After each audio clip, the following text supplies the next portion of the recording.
How to fix WhatsApp photos and video not showing on your phone's gallery. What's up everyone? In this tutorial we're going to see how to easily fix a problem where you're not able to see the photos and videos from your WhatsApp chat on your gallery.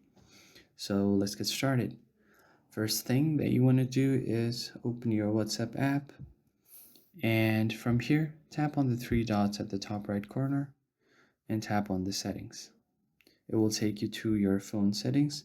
Now if you tap on chats, there is no option to change the setting where you can save it to your gallery. But if we go back and head over to storage and data, from here tap on manage storage. You will get all of your storage information from there.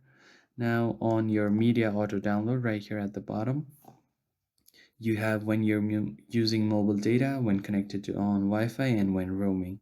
So if you use Wi-Fi a lot, so just tap on when connected to Wi-Fi. You want to select photos and videos, and remaining you can leave it as it is, or you can turn it off. I'm going to turn it off for now and tap on OK. So you just want to check if photos and videos are selected on the settings or not. You can do the same for mobile data as well and on roaming as well.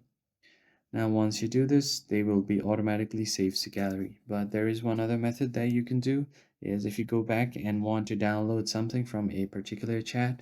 So let's say if I open this group right here, here are some of the photos in the group. Now just tap on your group info. Here you have an option called media visibility. Tap on it. So it says show newly downloaded media from this chat to your device gallery.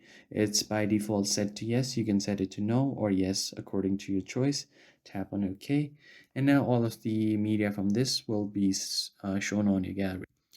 If you found the video helpful, hit the like button below and subscribe. I'll catch you guys on the next